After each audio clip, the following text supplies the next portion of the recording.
কোরবানির জন্য উটের প্রতি বরাবরই আগ্রহ থাকে ঢাকার বিত্তবানদের। এবারও মরুর জাহাজ নামে পরিচিত এই পশুর দেখা মিলল গাবতলী পশুর হাটে। ঈদুল আজহা সামনে রেখে পশুর হাট না জমলেও উট ঘিরে আগ্রহের কমতি নেই ক্রেতা ও দর্শনার্থীদের। কেনা হোক বা না হোক কেউ কেউ ছবি তুলছেন উটের সঙ্গে।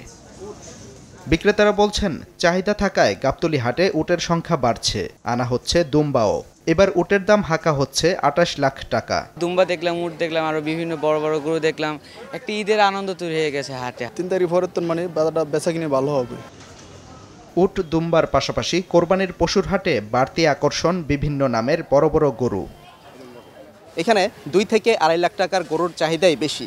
তবে এই বিশাল আকৃতির দুইটি গরু, যাদের নাম ভাগ্যরাজ এবং যুবরাজ, তাদের দাম হাঁকানো হচ্ছে সর্বোচ্চ ২৫ লাখ করে ৫০ লাখ টাকা। ৪ বছর থেকে পালিচ্ছি, গাবতলী হাটে বিক্রি করতে নিয়ে এসেছি। ২৫ লাখ দাম চাচ্ছি। ২-২.৫ লাখ টাকার গরুটা বেশি চলতেছে, আর ছোট ছোট ফ্যামিলির ১-১.৫ লাখের ভিতরে কিনে নিতে আছে। কোরবানির হাটে গরু ছাগল ছাড়াও চাহিদা বাড়ছে মহিষেরও। বিক্রি হচ্ছে ৩ থেকে ৪ লাখ টাকায়। ক্রেতারা বলছেন, গতবারের চেয়ে এবার পশুর দাম বেশি। ওরা ইচ্ছা মতো দাম চাচ্ছে আর কি। এখনো গরু ওই পরিমাণে আসে নাই, তো বোঝা যাচ্ছে না আসলে কিরকম হবে আর কি। অন্য গরু ওঠে নাই, পুরো আট ওই খালি ৪ ভাগের ১ ভাগ ভরছে, আরও ৩ ভাগ খালি আছে। পশুর সুস্থতায় হাটে মেডিকেল টিম বাড়ানোর দাবি জানিয়েছেন ব্যবসায়ীরা।